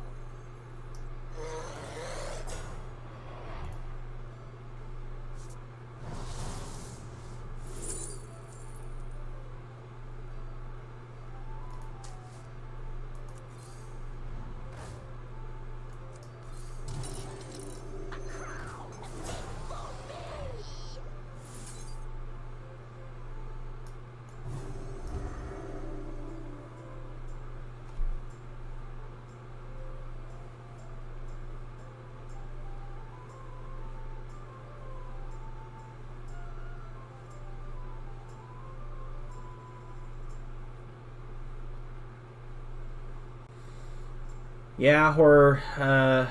There was a period of time in Yu-Gi-Oh! Where your battle monsters truly were just battle monsters, and they did not have effects. Baking a normal cake. Magic used to be a wild place when it came to balancing. Yep. It did. Yeah, it did. Combo Winter was a thing in that game for a long period of time. Since they trashed my place in Delaware. Like high tide combo decks. Just, yeah. Yeah, balance was just like really weird in Magic for a long while, where it was like whole archetypes would be the only valid archetypes. I hate that. So I'm okay with a meta existing where it's like, you know, only a third of possible strategies are viable or whatever, as long as those are diverse enough strategies individually. Magic's problem is always when it's like only combo decks are good, or only mid-range decks are good, or only aggro decks are good. I hate it when those metas happen. They're awful to play. Awful, awful, awful to play. Bashan 30, what do you think about Blood Crushers and Fleshhounds? We just talked about this a little bit. Both, I said Fleshhounds are probably the most underrated unit in the book. I think they're amazing. And very good at escorting things like Abaddon. Blood Crushers, for their portion, are also very, very good. I also talked about that a little bit in depth, but Frenetic Bloodlust was mentioned. Mega Miniatures, did I get any backlash from the Demons Leaks? Oh yeah, for sure, but like, nothing that really matters, right? As far as the talking heads in 40k goes, some people were like bothered I was sharing information. I tried to do it respectfully enough where I wasn't infringing too much on people who maybe, you know, their living is off of making content, so I wasn't trying to just like, hey, here's the whole book, and that was part of why I was trying to do that. But there's definitely some people that were bothered by the fact that I was, you know, openly leaking things. I had a few people who maybe had the misgiving or misbelief that that somehow because I was leaking it, that's why the playtesters were fired, but they're wrong. The timing on that's incorrect. I actually only decided to leak information on the book once the playtesters were fired. So it was actually one of the things that motivated it. So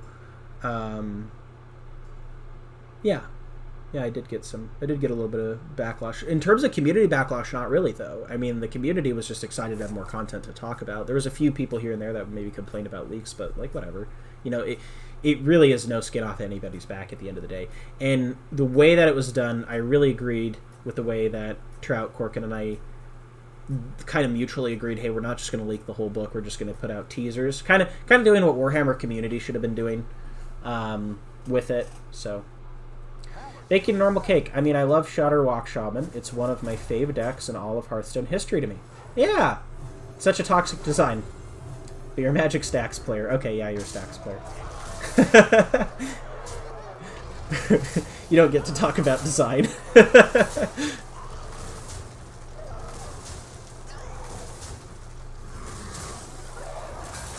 Hearthstone Duels. The game mode that is about getting new cards through the run, like passives. Oh, that one! Okay, I know what you're talking about. Yeah, I know what you're talking about. Yeah, that does seem fun. I haven't tried that out yet. A good tactical choice.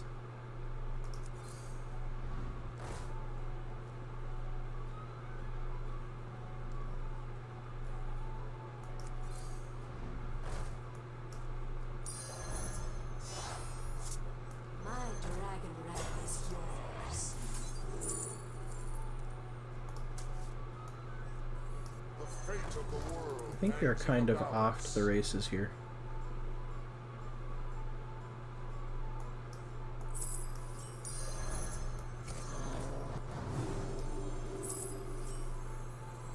Let the corruption spread.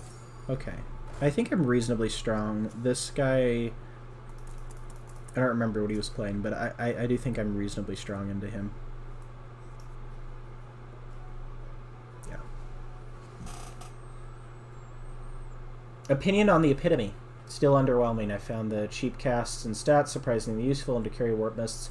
Maybe I was harsh in calling it like utter garbage, but I don't like it. I find that incidental casts on my like Transweavers or Torment Bringers are enough that I would never have need for it. And at its price point, I would just rather have a Demon Prince. That's where I'm at with the Epitome. If it kept its +1 cast, whole different conversation. If it kept its +1 cast, I would have it in all my Disciples of Be'lakor builds. But it didn't. So I'm upset with that model. If I had to choose 3 units to be upset with in the Demon Codex, one of them would be the Epitome. Bashaw, how long of a delay are you on? I'm sorry, I'm not on much of a delay at all. My brain is just on a delay. I have not had coffee today, and I spent most of the morning figuring out how the stream worked. So Yeah, I'm just like, my reaction speed is just garbage.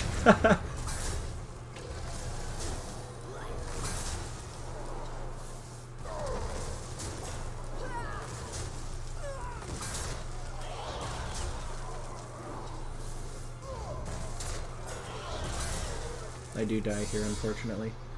Well, folks, we fought the good fight, but I couldn't get going quite quick enough on this round. Avert your eyes, don't look at my loss of LP. Let's see, how much do we lose? 80? Okay, not bad. Not bad. We're still net positive here.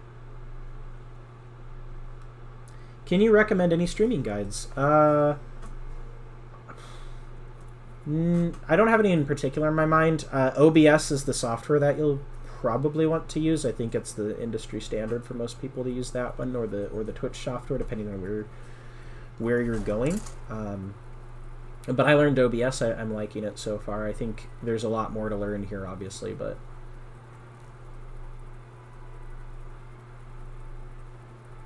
baking a normal cake. The idea of Phyrexian mana blew my mind. I don't know how people thought that was going to be okay. Same with the companion. Yeah. My challenge with both of those mentioned mechanics is they fundamentally undermined the principles of value within the game. So what I mean by that is like companions essentially gave you an extra card in hand, and Phyrexian mana essentially said that you could use health as a more direct resource without any card investment. So it just made it possible to do some really degenerate strategies, and yeah, I don't know. They really did push the envelope too far with that one. So this game, we're gonna mix it up here a little bit. This game, I picked a guy that his ability is he votes on the next combat, and the winner of that combat, if I guess right, so like it gives me 2 opponents. Let's do it here, actually. If I guess right for who the winner is, it gives me 3 coins. So I'm going to ask for your help with the future rounds on guessing who's going to take the win here. So for me, I'm going to guess, let's give it to this guy, Juju99. Let's see if he does it.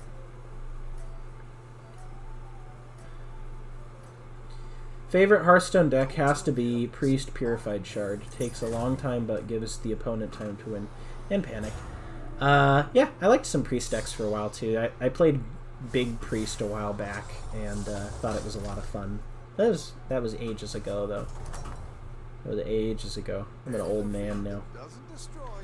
Alright, folks, I chose wrong, so I'm going to let you pick this next one. Who's going to win? Vuslin or Hisoka?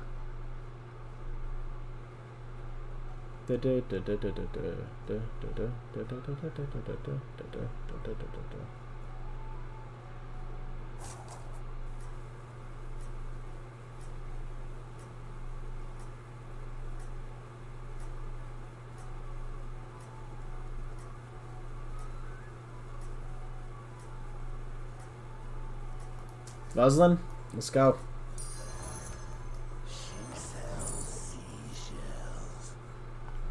Have a good battle, friend.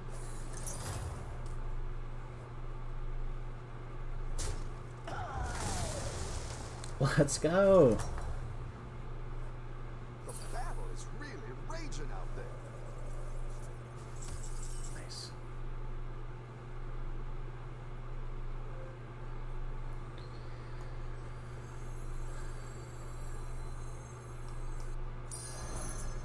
I love that subway. Great. Let's get some better minions in here. Well, he didn't do it for us last time, but I'm going to go with the pirate again. I feel like we have a pirate-centric chat here. I like Reno decks more than pirates. Yeah, agree.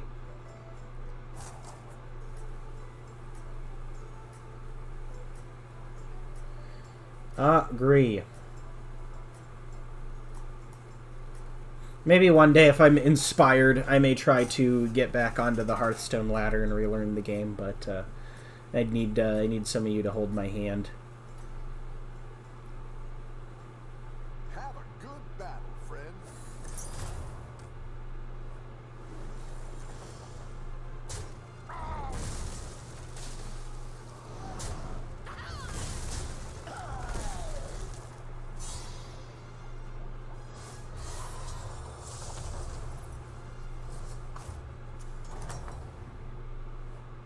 Welcome back.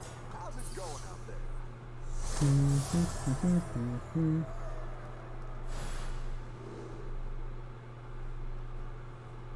Tassiger, isn't he banned for CEDH?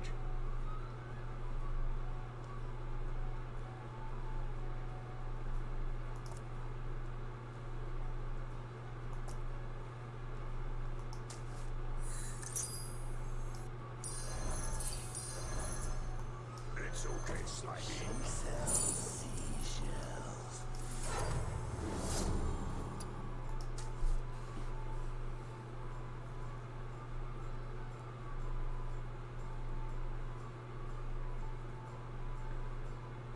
Would you ever consider running a Monster Mash list, Bellacore, BT, Lord of Change, Grid and Clean One, Keeper of Secrets, with Blue Horrors? Well, I just did. That was my tournament list. I had, instead of, a third big greater demon, I had that silly knight that I brought, Chaos Knight. I think it's reasonable. I brought 2 units of Blue Horrors at that list. What I will say, and maybe you're saying you brought all the big boys.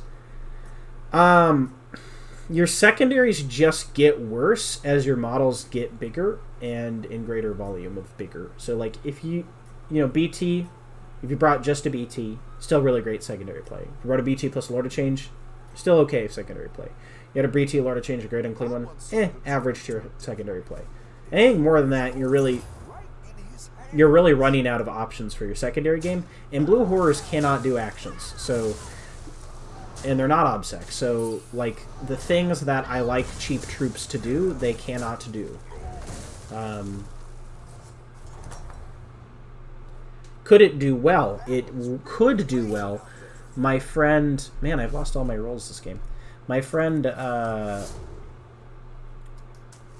Brian Malpass, he recently did very well at an event. I know he won a GT recently. I'm not sure if it's the GT or the RT that he went to, but he was bringing a lot of big boys, and he did a really good job with them. So it can win. It is a raw stat check. It can just table people, but I feel like you lose more games than you win going that direction. On a top table level, like at a major level. It might stomp around your local tournament scene or a GT or whatever, but a lot of lists do that. So if it is what you want to play, then by all means go for it. But for me personally, I would just be too worried about getting out-missioned by something like Necrons or Harlequins or whatever. He's legal in Commander? He's banned in 1v1 Commander. Oh, okay, so I didn't know he was banned in some kind of Commander format. Tassiger's really good.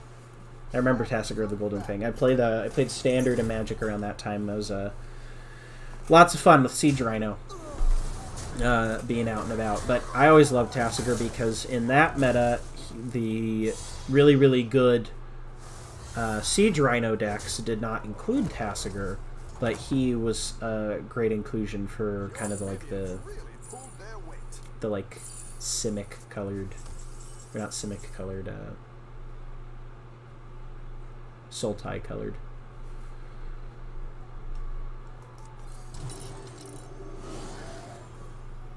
Okay, we got our 3 coins. I'm gonna give it to Millhouse Manastorm here.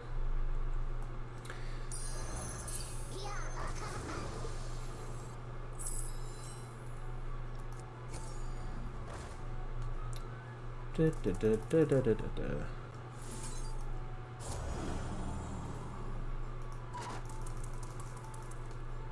just buy this. I think I did. It's okay, Slimy. Thanks for all your advice, Wallace. Gotta head off. UK time. Thank you. Well, thank you for stopping by, Mega Miniatures. Really, anytime, man. Thanks for coming to my first ever stream. I'm probably gonna wrap things up here pretty soon myself, just because I did really just want to do this as a test run for future stuff. But thanks for coming by. I really appreciate all the questions and everybody getting a chance to get a word in here.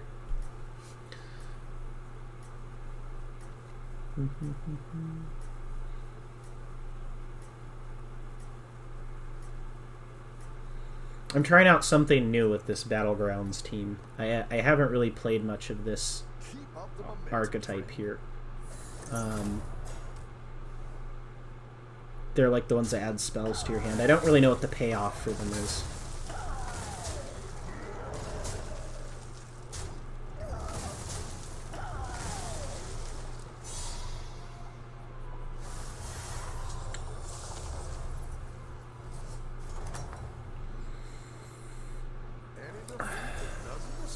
None other than the Chaos God Malal just asked me if I have any tips for playing against the Leviathan Warrior spam.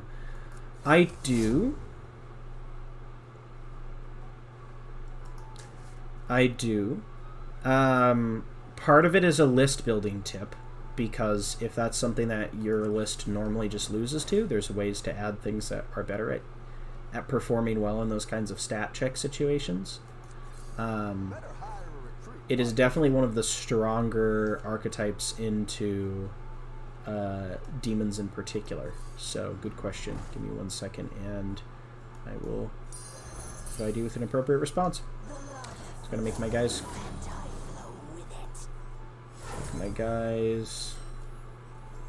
Here we go. Cool. Got my guys. So, Leviathan Warrior spam wins by stat checking you. It's not very good at secondaries. Particularly. It's good at 2 secondaries. It's good at banners and it's good at interrogate. There's some matches where banners aren't great. So the game plan to them a lot of the times when I've played against them, when I'm playing the like less dice heavy builds, and what I mean by that is builds that aren't very good at rolling dice just like in a box. They used to be called dice factory builds, when you're not good at just like rolling a bunch of dice at your opponent and doing a bunch of damage to them. If you can't meet them on those kinds of battlegrounds, you're more of a flighty list. Then really what you're trying to do is you're trying to slow them down and outplay them on the objectives.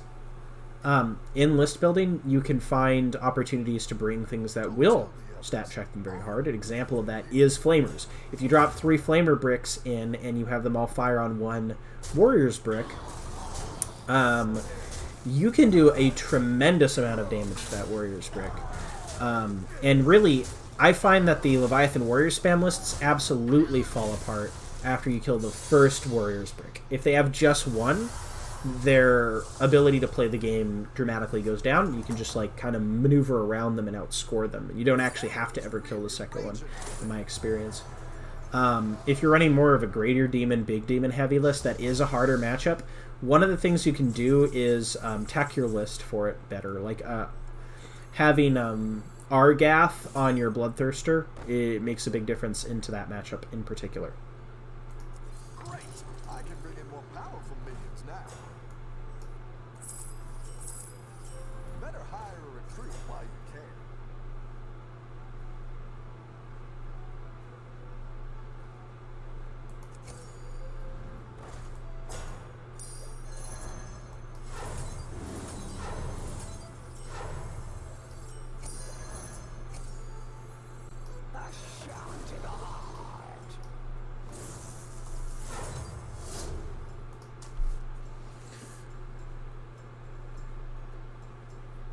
So yeah, I mean, you need at least a couple things on your list that can help you kill that first warrior brick. If you don't have that, you need stuff that slows it down, that move blocks it. You need to have a better secondary game plan than them, which is honestly not that hard. because really their only real game plan is banners plus interrogate, and then they have a tough time picking their third secondary. If you have like a Cornhound unit 3-up denying their interrogate, you're in a great spot. Have a good battle, friend. Oh, I forgot to cast my spell. That was a mistake. Baking a normal cake. So obviously from my previous list, you can tell that I love MSU style lists the most. What about DOB? Does Mono Demon MSU list still work? Just sold my CSM to friends and don't want to run War Dogs. Yeah. Beasts are a perfect replacement for the Knights if you want something that hits heavy.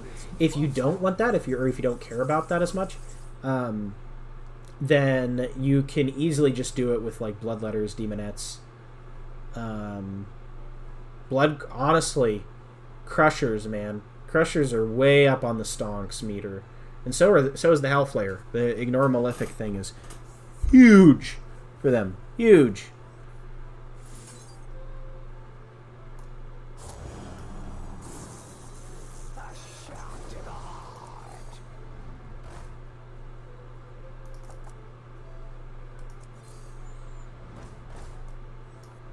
I didn't like that one either. Here's a gold for the trouble.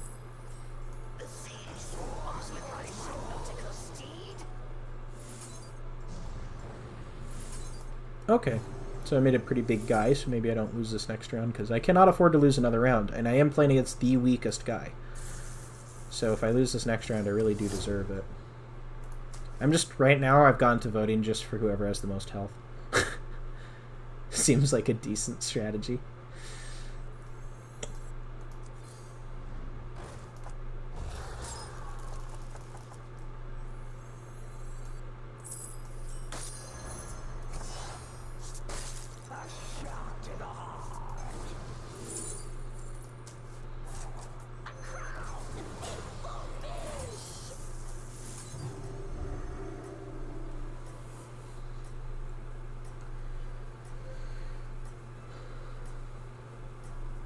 Thank you, Malal, for the question. I appreciate you. Anyone that shows up to my very first stream ever gets a big heart react from me. Alright, so I've got my team together. I got my snake ladies, and we're all ready here to beat the Murloc people.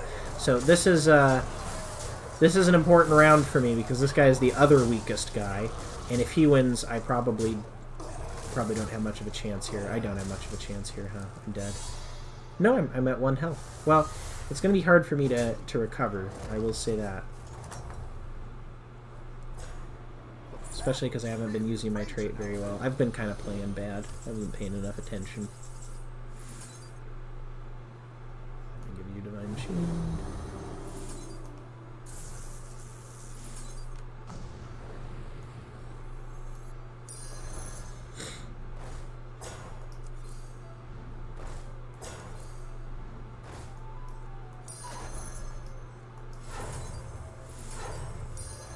That's what I would have picked. A shock to the heart. Onward, my nautical steed.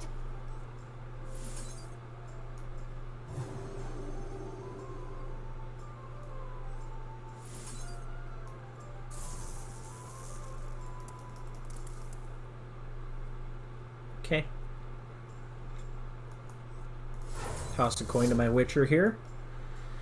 Ooh, who do I have faith in? I'm going to have faith in Hayasoka here because you guys mentioned voting for him earlier. And I didn't, and I lost that round. Dope. For Be'lakor, I wanted a 3D sculpt my own mini and print it. If I'm going to run only one list with the big boy, at least I can make him feel even more special. That's pretty cool. That is pretty cool. I love the Be'lakor model. It's one of my favorite models that GW has ever produced, if not my favorite model they've ever produced. I think it's a fantastic one. So it sounds like it'll be a lot of work to print your own, just making it, even cooler. It seems hard. I will admit, my inner edgy middle schooler saw Be'lakor the first time. I was like, yes!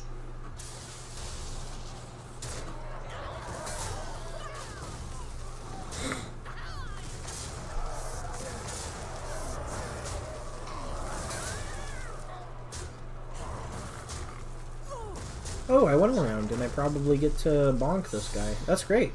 I might be able to weasel my way up the ladder here, folks. Thought I was going to have the hardest loss in the universe. I really do not know how this this army works. Nice work out there. Keep up the pressure.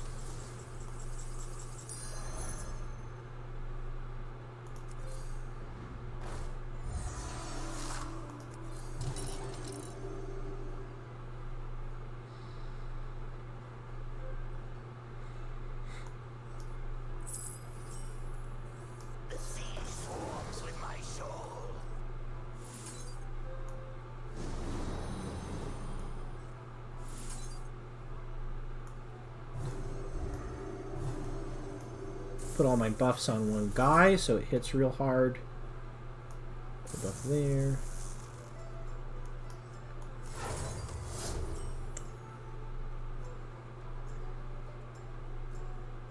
Oh, okay. Yeah, no, I know what you're talking about. Yeah, no, that makes sense. Yeah, if it fits better with the aesthetic, that is obviously a huge plus. I have done similar things in the past for my like custom Space Marine chapters or whatever, where I was like, well, this is a cool model, but I want one that fits my design here a little bit better. I have a whole army I want to put on stream at some point. It's an Age of Sigmar army. It's for the Gloomspite Gits, and it's ghost themed. And I put a ton of time into green stuffing and converting a bunch of stuff, and then I had it painted by a friend of mine, so it's like, you know, upper quality painting. But my conversion work I'm really proud of on that, because it looks like spooky goblins, and I just love it to death. I want to get that on stream. That's my favorite, my second favorite army I own in terms of appearance.